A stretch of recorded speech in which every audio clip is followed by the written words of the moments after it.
Assalamualaikum warahmatullahi wabarakatuh.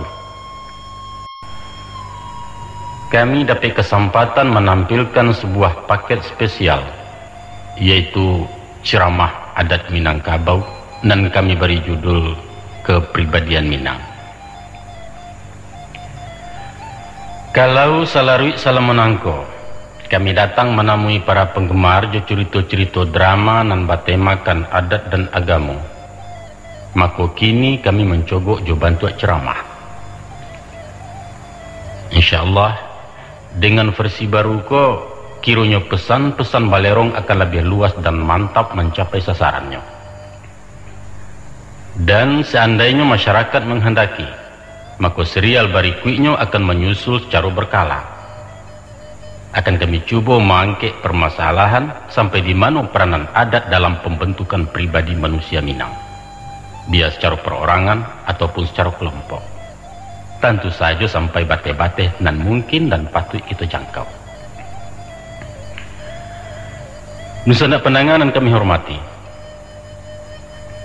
tak kalau ambo tagak dicorong studio rekaman waktu membuat kaset ko, ambo membayangkan sedang menghadiri majelis anak-anak muda Minang. Satu forum di mana sedang berlangsung dialog antara mamak juga manakan, sedang berkomunikasi antara adik jokako atau sedang berbincang-bincang anak je bapaknya. Dan sebenarnya lah, sajak semula terpasang niat dalam batin, kalau materi kaset nangku ambo alamatkan kepada generasi penerus Minangkabau di rantau ataupun di kampung. Tapi alangkah berbahagianya kami, sekiranya penyajian ringan nangko ada juga manfaatnya kepada generasi yang lebih tua, minimal sebagai bahan perbandingan. Mudah-mudahan saja. Angku-angku itu sanak penangah. Secara jujur kami akui bahwa kalau dipandang dari segi penguasaan ilmu adat, rasanya sio-siolah kami menatiangkan ceramah serupa itu alun baban waktu digale. Kami katakan baik itu sebab berbicara mengenai adat adalah berbicara tentang kemanusiaan. Baik itu luasnya ruang lingkup permasalahan dan menjadi wawasan adat Minang itu sendiri.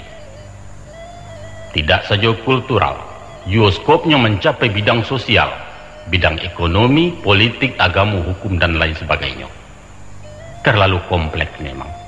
Apalagi bagi kami yang tidak sempat mengenyam pendidikan di perguruan tinggi. Namun samantang pun itu, didesak oleh hak dan kewajiban sebagai warga Minang dan cinta Minang, ditambah dengan beban moral sebagai pemangku adat, maka kami merasa terpanggil untuk berbuat. Sampaikan walau seayat, itulah modal kami. Engkauanku, saja beredarnya cerita kaset di Simpang 2, secara langsung kami mengamati animo generasi muda terhadap adat Minang. Kesimpulan kami ialah, di satu pihak sangat memprihatinkan bahwa adatlah kehilangan pamor dalam pergaulan modern. Orang kini cenderung memasuki kehidupan praktis, sifatnya individual dan polanya materialis. Adat tidak lagi relevan untuk diperbincangkan, apalagi untuk dianut ditaati. Falsafah hidup ala Minang tinggal kenangan, inyolah punah dilanda badai seleksi nilai. Akan tetapi, dari pihak lain kami menampak bahwa ada semacam kerinduan bagi sekelompok pemuda untuk mengetahui adat. Apa dan bagaimana itu adat? Unsur apa yang mempertemukan pandang antara moral Islam dan moral adat? Apa yang unik dan kenapa mengko populer sampai diteliti orang luar? Nyo mencari dan mencari. Di kakek-kakeknya wabuange dan indak barasuk lai untuk menemukan api nan pernah nyalo dahulunya. Dibacanya buku tambo, alun Nabi salaman diletakkannya sebab isinya batele-tele. Di balik-baliknya cerita kabar ternyata bacaan anak SD. Diteliti bukunan lain, kaku dan dogmatis atau terlampau formal kurang mendasar. Kemudian diajaknya datuk-datuk berkonsultasi, ditanya kian kemari, dibandiang dia nilisa, akhirnya buntu. Sebab mamak mati ketakutan tuahnya rasul kata impi. Diadukannya diskusi semua gadang, percuma. Kusia buto, kudo pun buto, orang menumpang buto pulau. Dan yang paling mengecewakan mereka ialah sirnanya praktek adat dalam masyarakat adat itu sendiri. Jajak lipua baun lah hilang lanyuk buruan dalam rimbu apa ketenggangan jangan lupa. Sayang sekali. Namun sesuatu yang menggembirakan adalah dengan nampaknya kesungguhan mereka untuk tahu. Dan terlepas dari motivasi keinginan tahu mereka itu, sewajarnya lah kita mau duakan tangan menyambut iktikad bayi anak kemenakan kita. Untuk itulah, sekadar membantu memberikan arah, kami sibakkan sama Jubaluka merambah jalan setapak. Mudah-mudahan basuh juo jalan raya titian batu menuju ranah yang kita cito, yaitu pewarisan adat dari mama kakamanakan. Limbat nandari pada itu, seibarat orang mana buabannya, ko ado nan boneh siso balam nyutumbuah di tapi pesemayan lambuak lah naknya bapucuan. Nyampang lai maurak daun, pindahkan ke tengah sawah, tolong diaya di siangi. Kok layun tuang kemuju aku mak. Nyurimbun daunan mudo, maurai babuah labik batangkai baduyun-duyun pulang ke juo karangkiang. Tapi pulo, sekiranya ampo padi ketampang, malang malah tibu di kitu malu nak kami gungguang surang. Padu marintang petahunan impokkan sajo di pamatang anyuikan di lantamaya ke bumululuak jadi juo.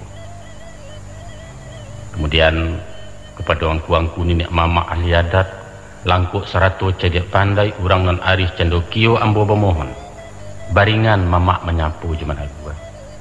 Tolong manjak ke batuka tayar yang bersama mendatakan. Sebab awah deba itu. Ambo kok sasek gawanan banyak. Dek salah mulai di mangayam nyobungkuak lapiak di tangah. Rusak adat binaso undang cabuh labuek orang dahulu samu berutang gitu iswa. Nan bak sekarang kini nangko tembilang di rumpun lansik tasanda samojo sariak rantai bilulu ateh parang. Ambo bilang sadunan dape nan tinggal untuk nan jadi bangkalai datuk menyudahkan. Nak duo pantun sayang. Kayu kalek kayu surian disamak tumbuh keduanya. Paharek duduk kemanakan mamak pemulai bicara. Bismillahirrahmanirrahim. Sebagai suatu puak dari rumpun ras Melayu, Minangkabau lah lama dikenal di kawasan Asia Tenggara, bahkan hampir di seluruh dunia peradaban, di timur ataupun di barat. Jauh sebelum bangsa-bangsa Eropah menjelajah ke Asia Timur, atau ke belakang lai sebelum orang-orang India, Parsi, Jo Tiongkok tiba di Kepulauan Nusantara, Minangkabau pula tasabi-sabi juga. Akan tetapi sampai kini alun ado berita sejarah nan terperinci mengenai kerajaan Minangkabau kuno. Banyak pertanyaan nan alun terjawab. Pabilo masuknya Minangkabau muncul di Sumatera. Siapa pendirinya, siapa raja-rajonyo, sampai di mana wilayah talukannya, ba'a bentuk pemerintahannya dan lain sebagainya. Ndak surang pun ahli sejarah nan buka suara. Apa boleh buat? Kalaulah kita bertanya kepada tuan-tuan para ahli, apa sebab keterangan tentang negari kami kalam tuan? Seakan-akan kami pun tak pernah ada dahulunya. Maka spontan mereka akan menjawab, karena negari angku tidak meninggalkan bukti-bukti ilmiah sebagai bahan penyelidikan sejarah. Memang Minangkabau sangat minim jo prasasti. Dan nan paling parah, kita tidak punya tulisan seperti halnya suku Jawa, suku Batak, Lampung dan Bugis, dan mencatat perjalanan sejarah negarinya. Untuang sajalah ada sebuah candi bertulisan Jawa kuno di Sungai Lansek, dan menarangkan kedatangan Aditya Warman ke Tanah Minang. Kini candi itu diletakkan di Museum Nasional Jakarta. Nah, itulah hanya nan Pajaso meninggalkan bukti bahwa Minangkabau pernah jaya pada abad ke-4 Balai Masehi. Tapi sesudah itu hilang lanyuk pulau ceritonyo sampai kemudian orang Eropah masuk ke Sumatera Barat. Tusanak penanga, Ambo ingin mengatakan bahwa sabananya Minangkabau punya sumber sejarah nan bisa dipertanggungjawabkan. Sumber nan tak kalah nilainya dari setumpuak candi-candi, prasasti atau tulisan-tulisan purbakala. Apa itu? Ialah Tambo dan Kaba. Tapi sebelum kalimat ambo habis, para ahli sejarah akan membantah bahwa pendapat itu adalah tidak masuk akal. Pendapat ngawur, asbun, bakatai-katai cerawaknya. Sebab apa itu? Tambo atau Kaba tak lain dari kumpulan cerita-cerita legenda. Atau setidak-tidaknya menurut salah satu buku yang pernah membaca, bahwa Tambo berisi 98% dongeng dan 2% sejarah. Hanya 2%, tidak lebih. Maka kesimpulannya, para sejarawan dan budayawan sependapat menetapkan, pada dasarnya Tambo hanyalah sebagai hikayat dari zaman antah berantah. Antai yo antai tidak, tapi banyak bohongnya. Bukti, dicuritakan dalam Tambo, nenek moyang orang Minangkabau adalah Datuk Maharaja Diraju. Beliau ko adik bungsu dari Batigo Bedunsana. Kakaknya nan tangah Bagala Maharaja Dipang nan turun ke benua Cina. Nan tua Bagala Maharaja Alif asamu asalnya bangsa Rum.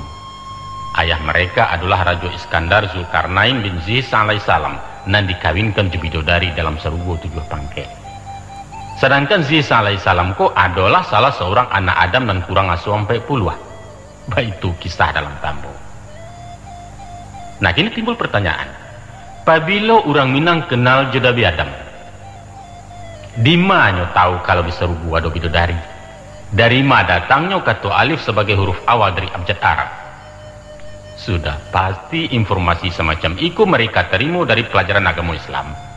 Artinya Tambo itu disusun orang sesudah Islam masuk ke Minangkabau, baru kira-kira 400 tahun lalu. Sebelum itu, antah. Nah, mereka lanjutkan. Nampaknya Tambo ingin mengatakan bahwa orang Minangkabau adalah bangsa super, bangsa terpandang di dunia. Sebab di zaman dulu dunia pernah diperintah oleh 2 kekuatan adik kuasa, yaitu Roma di barat dan Tiongkok di timur. Dan kekuatan ketiga adalah Minangkabau di Pulau Pacu. Dua-dua semua rendah, tagak semua tinggi, setingkat sederajat di negara-negara raksasa di dunia. Hebat. Hebat bukan? Nah, bukti lain. Menurut satu versi silsilah Tambo yang pernah kami baca, adapun Datuk Maharaja Diraju baranak sepasang anak balang. Nah, laki-laki bernama Datuk Suri Diraju dan padusi bernama Putih Endah Julito. Endah Julito kawin Joraju Mauli Warman Dewa, dapatlah anak Bagala Datuk Ketemunggungan. Kemudian Putri Rajoko dikawinkan pula Jo Cati Bilang Pandai, layalah anak baranam, nantu Bagala Datuk Perpatihan dan Sabatang. Jadi Datuk Ketemunggungan Jo Datuk Perpatihan dan Sabatang adalah cucu langsung dari Datuk Maharaja Dirajo. Sedangkan beliau ko putra Iskandar Zulkarnain, cucu Zihis alaihissalam. Nah, karena Zihis alaihissalam putra Adam nan ke-39, maka kedua Raja Minangkabau ko nan dikatakan Raja berdua berunsana Saibu Balenaya adalah generasi kelima sesudah Nabi Adam, manusia pertama di dunia. Sedangkan sejarah mencatat bahwa Datuk Ketemunggungan dan Datuk Perpatihan dan Sabatang sedang memerintah waktu Aditya Warman menaklukkan kerajaan Minangkabau. Tak jadinya pada tahun 1334 Masehi. Lihat Sejarah Nasional karangan Mr. Muhammad Yamin. Oleh sebab itu nyatalah bahwa orang yang menyusun Tambo adalah manusia-manusia bodoh dan tak tahu memperhitungkan waktu. Des orang yang percaya Tambo lebih pandai lagi karena dia otak ada orang bodoh masuk siswa. Tapi tunggu dulu. Nambek kemanakan menaku menahan malu itu baru analisa. Untuk meyakini suatu pendapat kita mesti membanding, menguji sampai di mana kebenarannya. Kok putih tan sasah, kok hitam tan tapu. Kita ada hak membuat analisa, buliah nak sependapat, asalkan argumentasinya ditunjang data dan bisa dipertanggungjawabkan secara ilmiah. Memang kalau dilihat kepada tokoh-tokoh yang disabut dalam Tambo, dihubungkan pulau jo kurun waktu kejadian, nampak sekali ketidakwajaran bahkan kecobalau. Bah kalau disingguangnya Pulau Perahu nan tadampa di puncak Gunung Merapi, gunung nan tingginya hampir 4.000 meter di atas permukaan laut, bohong besar itu, tak mungkin. Nah, batu, mereka tuh batu.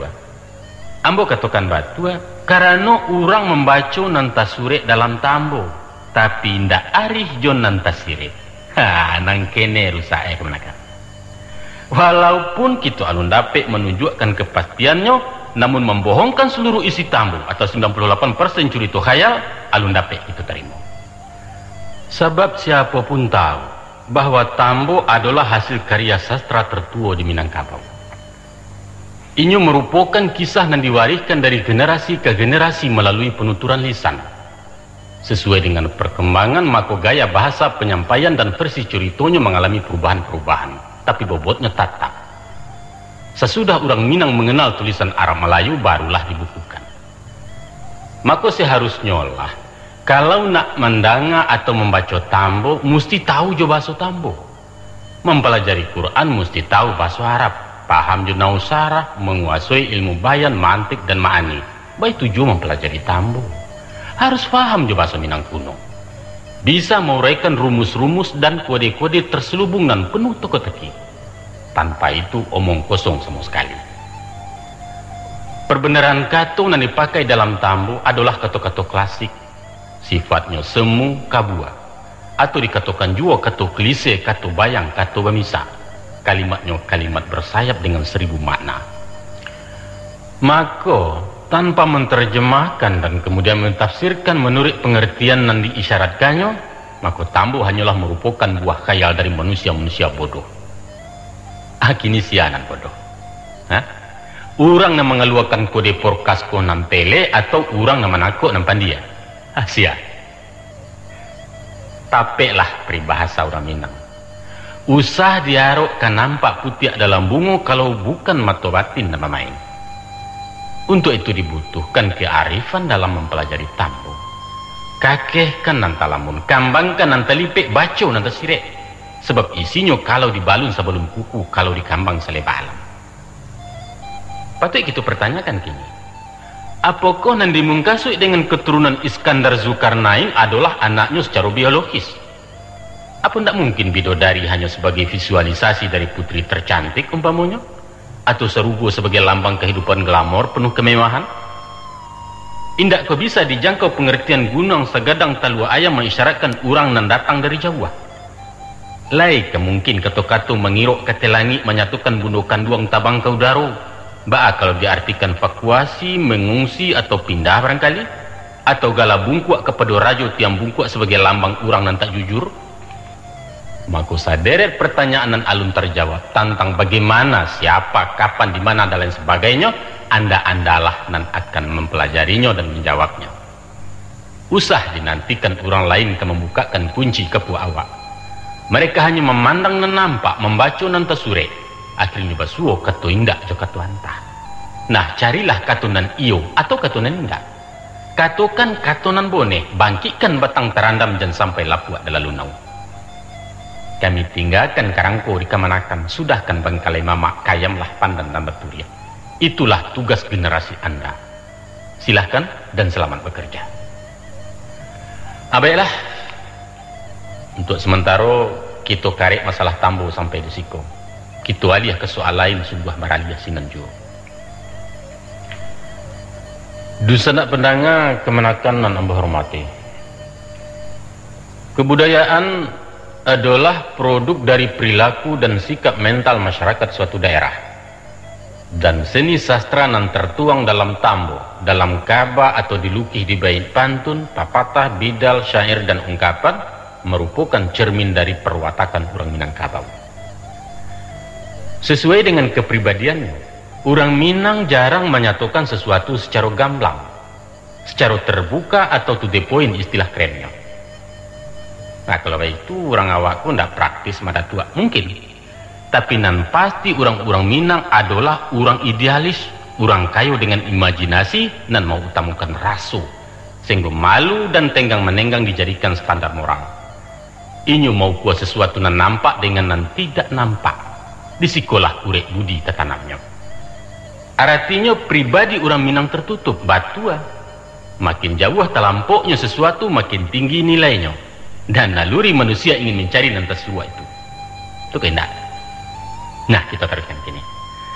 Tadi Ambo sampaikan bahwa dalam bermain kato, bertata laku, pula berfikir dan apa saja aktivitas kegiatannya, orang awak cenderung menampuh jalan baliku.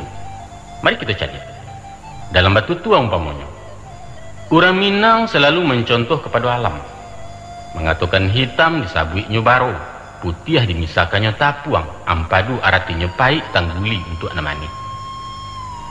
Kalau inyo akan mengungkapkan perasaannya, disalurkannya lah lewat pantun. Baik-baik pendek mampu bercerita banyak tentang apa saja. Tapi hanya orang nan arif dan bisa paham. Sebab isinya tersimpan jauh dalam misa jompamo. Coba dangakan sebuah pantun. Pisau sirawi panjang ulu, paukia surau di barangan. Diam dilawi lada ulu, sama so pulau belarangan. Akan hilanglah pesan si tukang pantun kalau asosiasi namandanga tapaku kepada kata-kata dalam arti dan sebenarnya.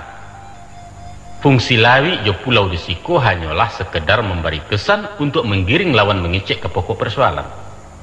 Pengertiannya bisa ganda. Agama di bawah. Kasual asmara, boleh?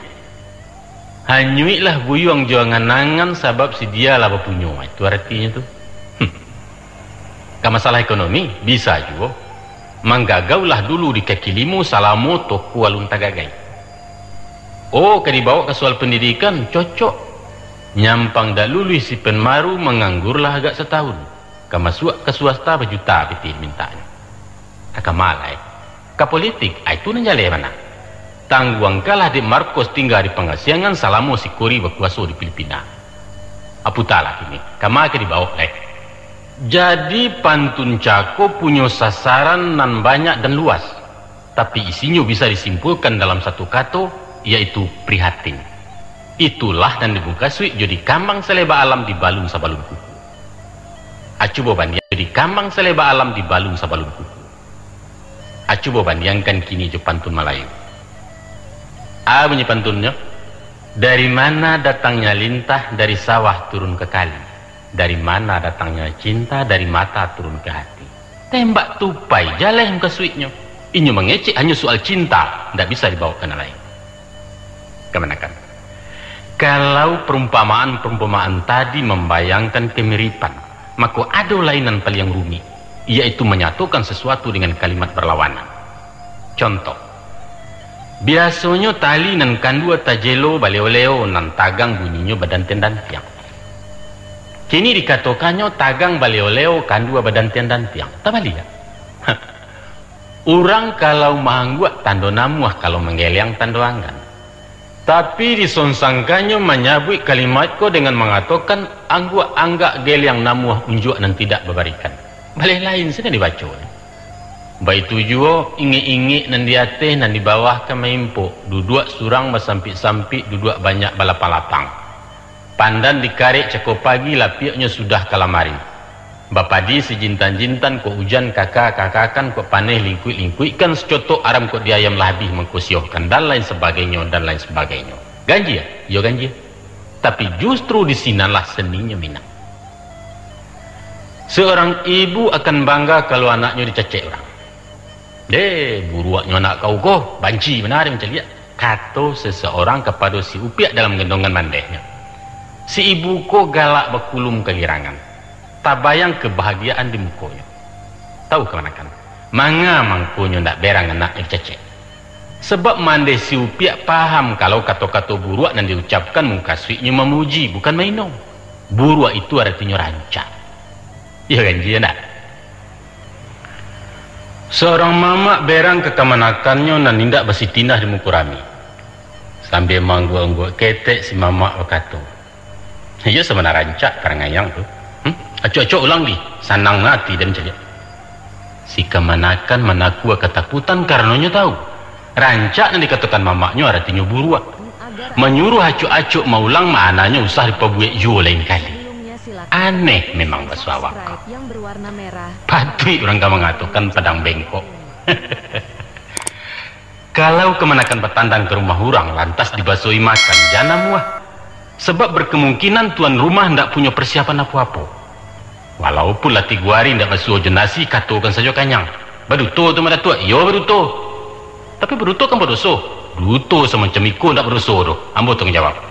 Sebab itu hanya formalitas. Permainan kato nalah sama-sama dipahami muka suiknya.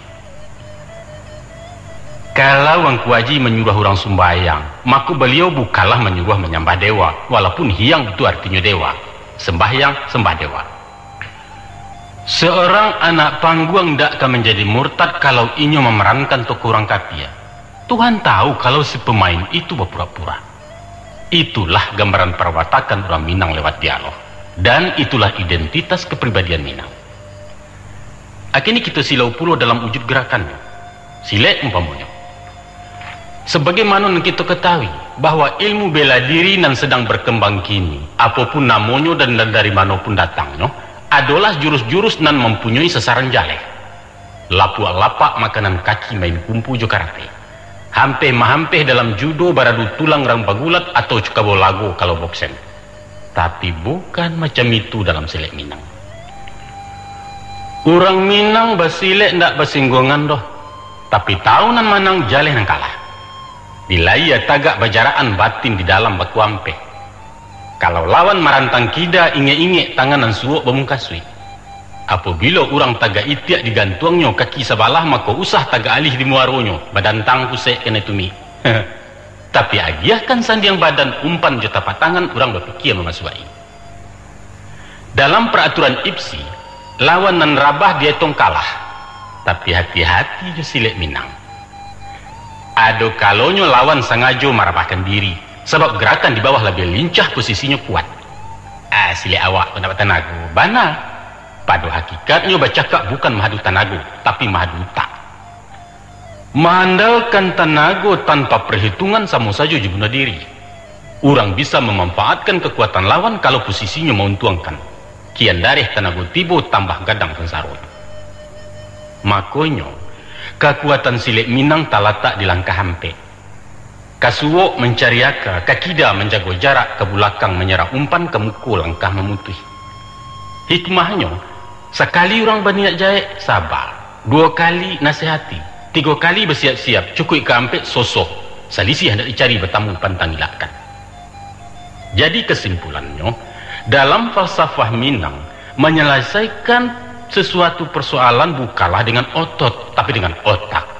Demen dihain tekan, nah itu istilah orang ngigiri. Kekerasan bukanlah jalan penyelesaian satu-satunya. Segadang-gadang kabau Mojopai dilawan jo anak kabau warek menyusu manang. Dan nama manangkannya adalah taktik, teknik, dan strategi, bukan power. Itu sebabnya ahli silek di negara awakku menamukan pandeka, artinya pandayaka. Kalau di tempat lain namanya jagoan. Asa katanya dari jago, ayam gadang. Orang awak ndak namu martabatnya turun jadi hewan. Hewan dan bagak tapi ndak bau tak. Kalau cakap ke diadang mesti menang. Untuk keluar sebagai pemenang pakailah pituah. Tempik dia teh terkurang dulu. Iyo kan diurang lalukan dia awak. Licik tu mada tu bukan licik. Itu lihai namanya. Cadia nan paralu aturan permainan jangan dilanggar. Itu saja. Kalau namuah kita meneliti dalam wujud seni bangunan lama, nampak jaleh gambaran kepribadian asli orang awak.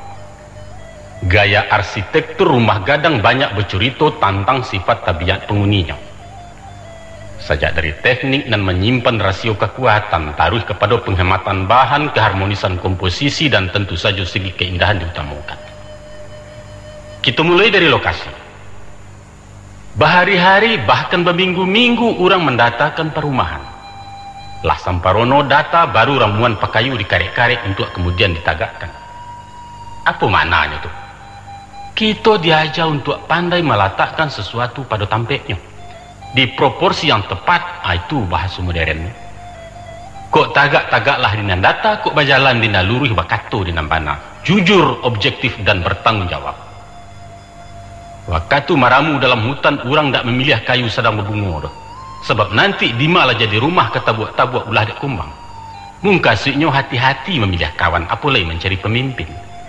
Biasanya nan pangamek buruk laku, nan pasumpah paduto, nan panggaregak pengacuy.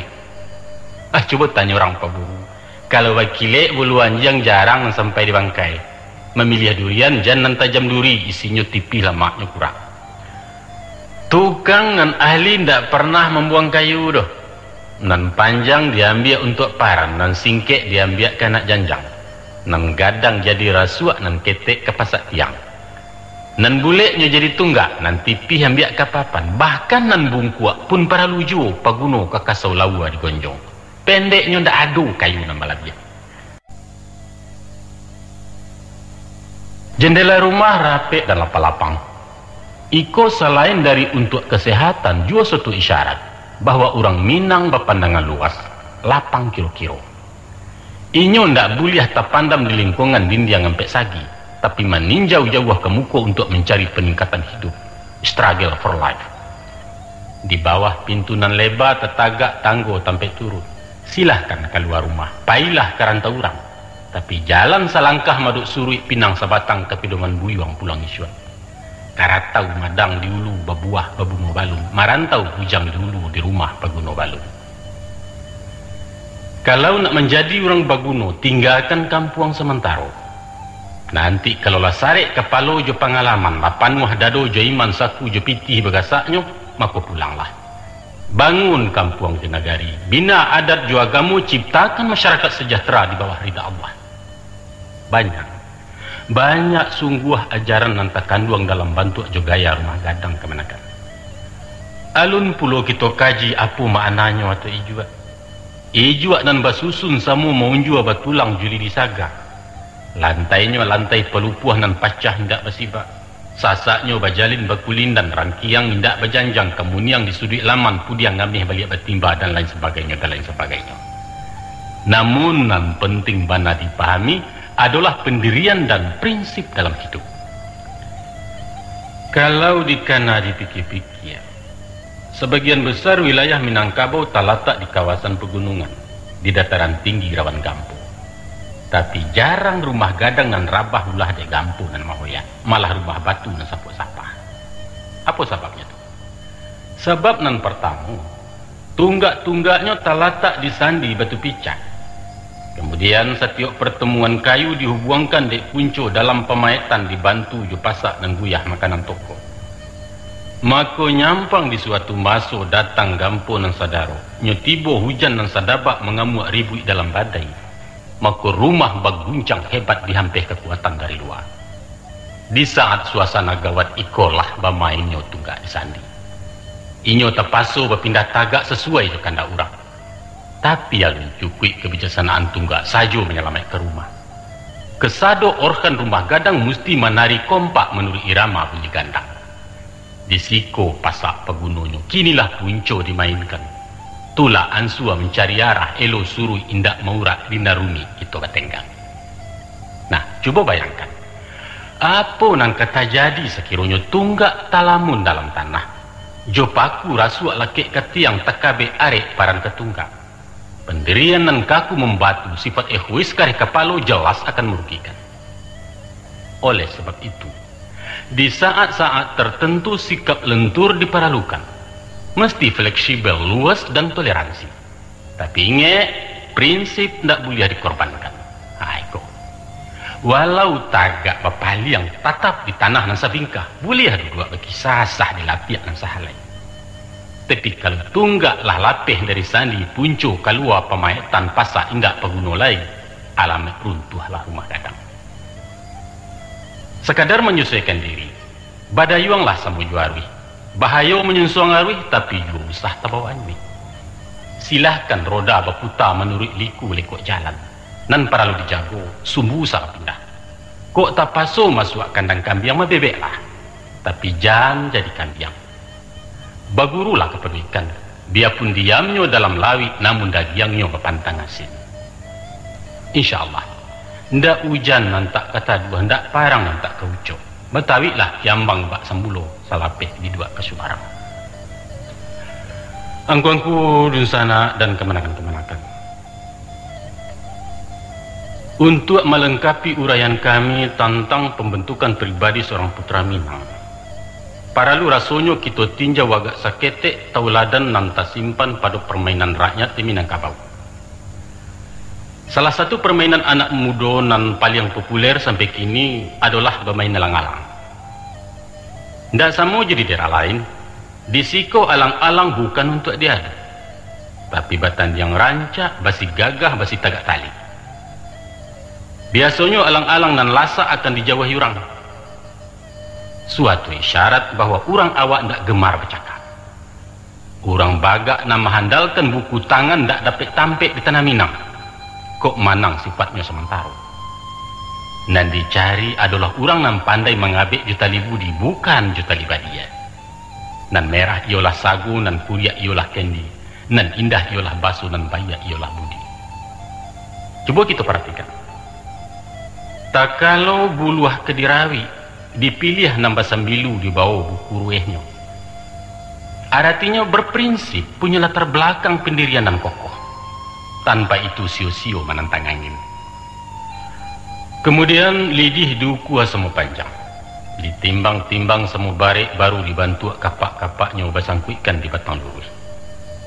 Sudah tu dipasang karateh semu tagang lakik taraju tali tigo di bawah ke tanah lapang. Maka kalau agak juagi hendak satimbang suok jukida hendak sauku taraju senjang sabalah alamai alang-alang tak kenanya walau balah kencang angin. Mengkasihnya adil dan jujur. Keadilan dan kejujuran merupakan standar kemanusiaan. Sebelum nalang-alang dinayakkan pareso tali ujung pangkang. Antah hadu kusuk di tengah mungkin kubuhuan yang tak dagu atau banang tagang salampi. Apa mana? Teliti sebelum memulai suatu pekerjaan. Adokan checking up dan recek di lapangan. Kok tak paso ke putih ju, usah karena uleh nambah kicuah jandek talikan dua sabalah. Tapi basuo karena Allah bercarai karena untuang sasa dan indah adolai. Sarancak-rancak alang-alang, sadari-dari hangin diateh, tensano indah dianjuangkan haram berpantang nenyak surang. Mungkasuinya mesti ada deking je sandaran. Contoh, pengalaman kerajo lain, ijazah ado surek keterangan cukui. Tapi kalau koneksi tidak ada di belakang, jangan diarok lamaran ke diterima orang. Di Sulu mana aja piti banyak umpan Nabi kan tak dapat. Tidak percaya? Cubakan. Sesudah halang-halang didanyakan, pandai-pandai main di bawah. Tiba angin menggajuju lualah tali di gumpalan. Kok angin sedang mengandua pului baliak ke pangkal. Tapi kalau angin kancang tali disentak, putih. Angin lamah di loro-loro marau beliau dari rimbo. Bijaksana, baca situasi capek bertindak. Seumpama mahadoi orang bungkuk sejangka. Kok darahnya sadiang naik emosinya malatui-latui, palapeh agak sebentar. Kuasai diri, tekan perasaan tapi pendirian usahwiah. Beko, kalau berangnya lah mulai rado, angoknya barang suah turun baru tiba giliran awak. Lapeh rem masukkan gigi sudah tulanya ugas sabi-abi. Dan kedingek, setir ndak boleh dicayakan. Bayo. Ketika malah pelang-alang, jangan lupa memberi kue panjang. Atau kalau balang-alang ponggya ngagiah dengan danguang di kepalanya. Tansano inyo ndak bababan, maku badannya ringan di udara. Puta suok baliang kekida tali tarantang di sawanya, pucuk karambia di sembahnya, tampan kecarai di gumpalan. Baik tujuh tabiat manusia aku. Apabila orang tidak punya tanggung jawab dalam hidup, biasanya berpikir sekali lancung melangkah seorang lompatan awayu aki anak ikana. Maka tanggung jawab merupakan alat nan mengatur keseimbangan dalam jiwa ibarat radiator mesin oto. Yakinlah, sanekat-nekat orang kamangamua, takana ranggai latuo penyakitan. Amak paja sedang bababan si buyuang dalam sekolah si upiak beranjak gadih anak nang ketek sediang lasak. Pasti orang mencapi pisau. Jawalah. Apalagi tak bayang nusa nak mudu marando puluh. Kamanakan dua bertiga, mamak kanduang kadapik malu baku lah satu kani lacah. Mungkin tiba di bana satu tiku itu juga. Tak ucap menyeru nama Allah. Antah tu gilo dalam depasi anak satu kami tentang itu. Sesudah tu kemanakan. Nan paralu bana dijago dalam balang alam. Usah dihabiskan banang di gumpalan. Iko penting kok. Kok saulah bana parangaino. Lenggang sararak di udaro gilo mau kiau kia langi. tapi banang nan agak tigo lili tinggalkan juga di gumpalan. Iko gunungnya keserat. Mana tahu deh. Menyinta angin di hati, berkisah arah tibu-tibu limbubu membawa tabang di sinan kecil bukanya. Sekali-kali jangan bakatu cie walaupun hati lemah batu, sebab indaklah namanya hati kalau indak baru-baru bah. Percaya ke orang buliah saja, tapi salekkan rasa cemburu, sebab Allah deba itu. Karena mato pelingan setan lalu sakalok barasian disangku indak kamanga nan jinak amuti tali. Untuk itu kami ingatkan pituah orang tua. Ambillah tanek-tanek, tapi mahampang jangan sampai ke muar. Anjuang kalah tinggi-tinggi, tapi mandindiang jangan sampai ke telangi. Sabuilah apa yang disabui, tapi bakato usah bakato kading. Agai nan kapai, pikirkan nan ketinggal. Jalan salangkah maduk suri itulah namanya kebijaksanaan. Dalam kemenangan. Dalam sungguh hikmah nan tersimpan dalam setiap kakuk karaja orang dulu, taga di awak orang pareso. Maka ada sebab karena itu, mari kita kambangkan nan tadipe, kita urak nan tabuhua dangakan kukuak dalam talua. Ibarat semisa batang kayu kemenakan. Dalam bakuli bapangubah, dalam pengubah batarih puluh.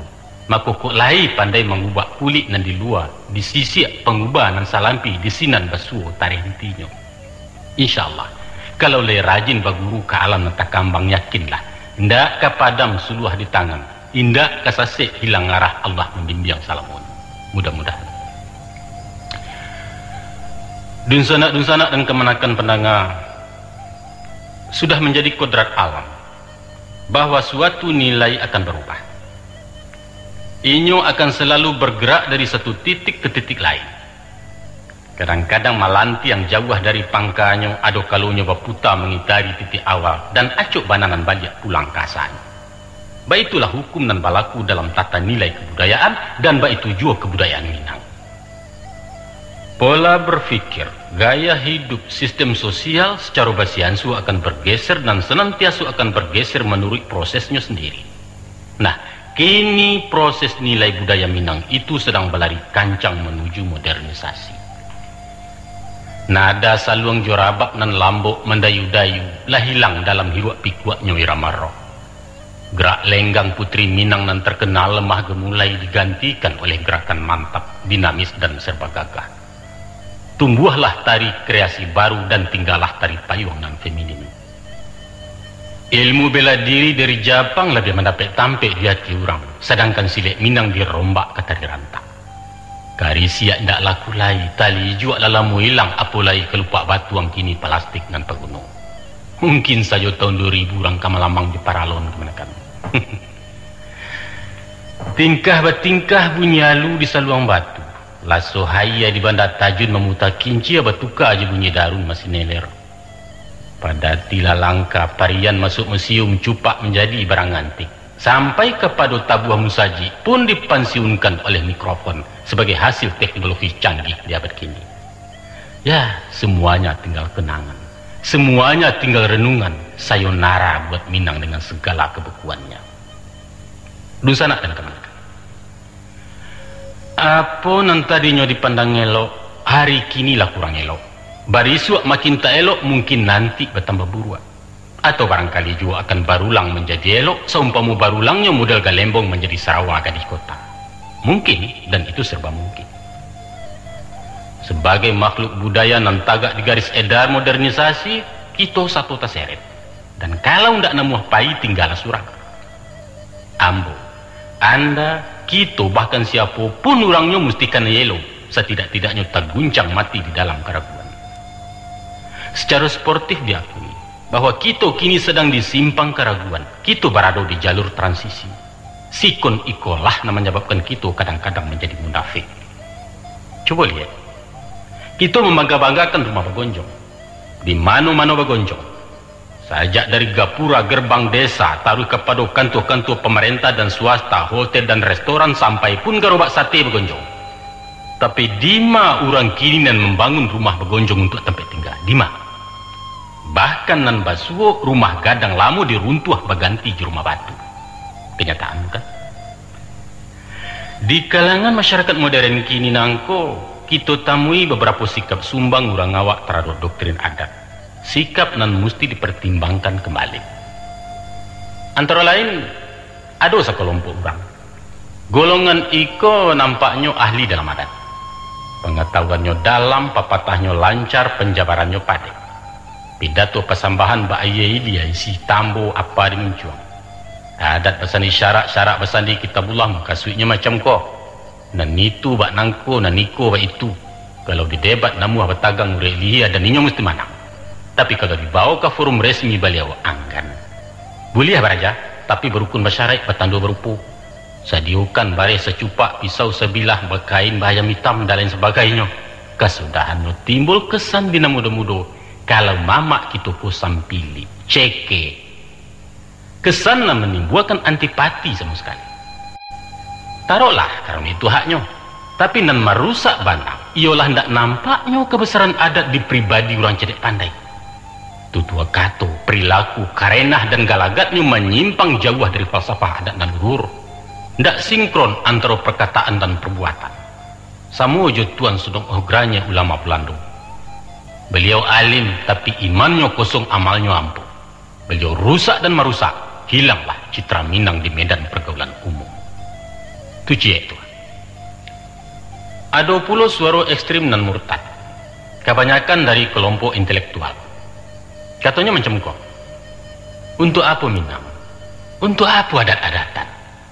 Toh kitulah melebur dalam satu wadah kesatuan nasional. Kita hanya loyal ke undang-undang, bukan kepada aturan-aturan relatif primitif.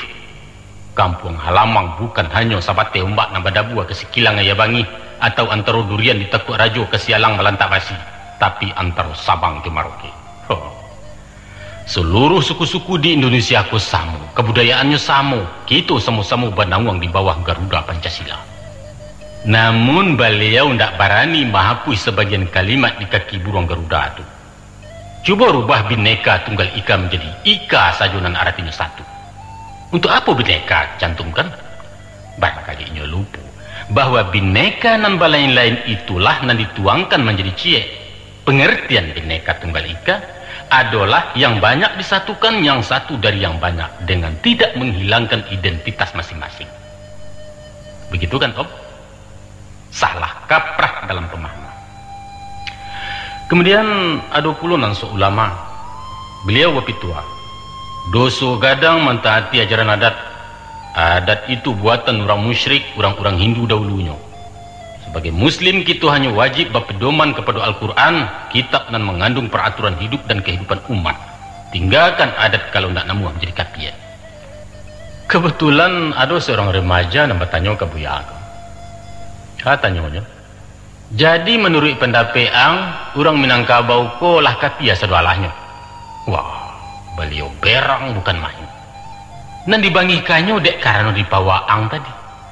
Ambo kulah tua dan ambo bagala, tahu ang? Katanya. Beliau tidak menyadari bahwa waang itu artinya anda dalam bahasa Indonesia dan anta dalam bahasa Arab. Tak patut sebenarnya berang dong. Dan gala itu tak lain dari panggilan kehormatan menurut adat, bukan dari agama tusutan menyutan tuh. Ya enggak? Sesuatu yang lucu memang, tapi lucu dan tidak menggalakkan. Batangnya dirambah-rambah, buahnya disapa-sapa. Kemudian bersuah puluh dalam masyarakat awak orang-orang non fanatik butuh kepada Minang. Jadi kebalikan dari yang tadi itu. Bahwa seluruh tata krama, norma-norma, hukum dan apa saja yang digarikan adat adalah sesuatu yang tak boleh dibanding, sesuatu yang mutlak. Siapa membantah kekanai kutuak bisa kali, kata tidak berpucuk ke bawah, tidak berurek di tengah di dari kumbang, atau ke bukit tidak dapat angin, ke lurah tidak dapat air, ke padang tidak dapat rumput, bagantuang tidak bertali berpaku jawang awak. Pendeknya asah dikatakan adat layo tu turui, usah masih banyak tanya, kerajokan saja. Kalau waduh perlawanan adat jo syarat dalam hukum, maka tinggalkan syarat pakai adat. Alu agama tidak diturut kalau tidak dimakan patri. Itu sebabnya mereka perai sembahyang dua karena sambah menyembah sudah. Berapa banyak hak anak yatim diperkosa. Peninggalan almarhum ayahnya diberikan ke kemanakan karena pusako turun dari mamak ke kemanakan, bukan dari ayah kepada anak. Tidak peduli peraturan apapun disanggah demi tagaknya adat di negara. Rupanya bagi golongan ko, syarat ko bahasa di adat bukan adat bahasa di syarat. Na'udzubillah min zalik. Kebalikan dari nan tadi, basuh pulau rombongan adat fobia. Mungkasunya adat fobia ko ialah alergi kepada segala nan babaun Minang dengan alasan nan kurang jale. Mereka apa pendapat? Indah cie jenang kelok ada orang awak ke doh. Aturan adatnya adalah ajaran lapuk peninggalan zaman bawah. Sistem matriarkial produk manusia-manusia primitif, hukum perkawinannya biadab, pusako tinggi memperkosa hak laki-laki, upacara seremoninya batele-tele, orang awak susah diatur, sombong, egois, usil, sampilik dan lain sebagainya yang bersifat negatif. Hal-hal ikolah namanya menyebabkan mereka malu jadi orang Minang. Di perantauan awak semua awak mengecek yo cara orang, walau lidah Padang jaleh yo. Siapa bilang gua orang Padang? Ndak ada saja itu. Aku ni orang Indonesia ni. Oh, parah. Rumah ranggayang lah runtuh di kampung tu. Ditembak patu yang baru tahu. Ndak aku rasa ngawak. Kadang-kadang mereka dojo nambalinduang di balik namu. Maka batukalah Suardin ke Suwarno. Aduh, gadis tetangga ambo nan takwi bana ketahuannya orang awak. Namanya gagah Dian Permatasari. Dian pula yo. Pajaku mengaku orang Manado. Padahal ambo tahu bana nama aslinya. Namanya Rosdiana ke pajaku. Si Rosdiana ku anak Sultan Parmato mandehnya Saripah. Kini Dian Permatasari. Gue coba dak sosok. Tapi aneh bin ajaib. Jangan cuba-cuba mengatakan mereka aku tidak beradai, namun membunuh. Sebenarnya di hati keteknya tetap mencintai Minang. Kalau PSP main di Senayan, tagak di Padang walaupun kalah. Kawinnya nak basuntiang dan di kamarnya tergantung almanak bergambar ngarisiano. Mereka mengagumi Minang dengan segala keagungannya. Benci tapi rindu. Itulah kriteria yang paling cocok untuk si Padang macam itu. Kasihan. Nah, ikonan terakhir walau bukan yang paling akhir. Kini orang berabuik juga lada tua. Ke kampung pulang baondoh baralik bagadang-gadang membuang dana berjuta-juta. Diundang pejabat, dihadirkan wartawan. Mahujan belief tukang foto baitu pun kamera syuting film video. Pakaiannya jadi kato galai. Lagaknya Allahurabi mengalahkan Pangeran Charles dari Inggris.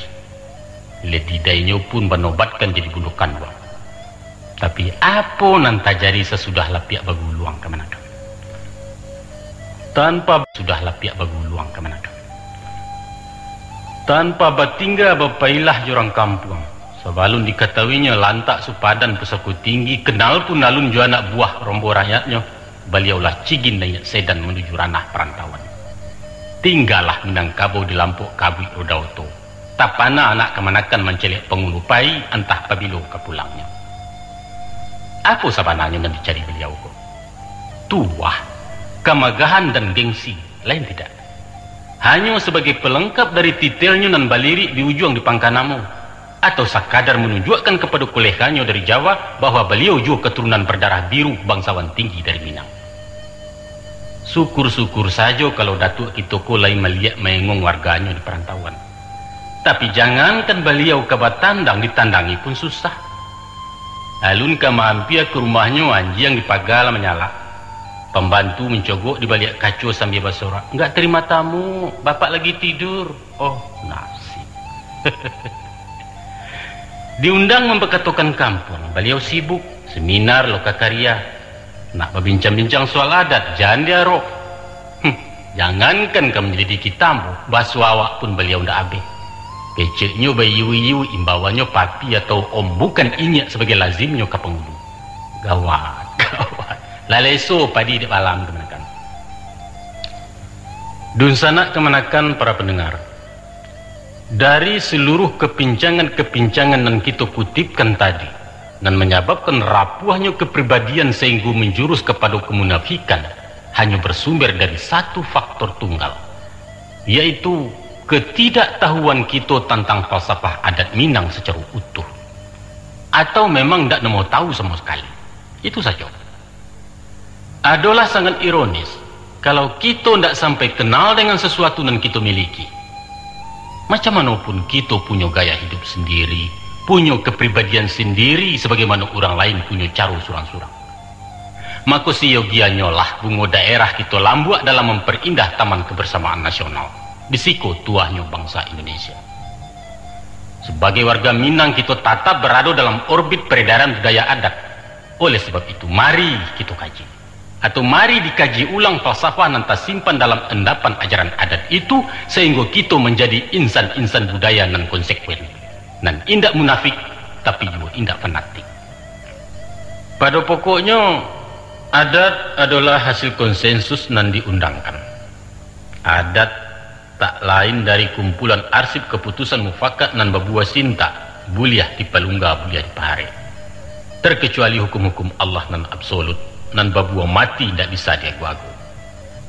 Adalah hak kita bersama untuk menseleksi poin-poin nan tak sesuai je zaman.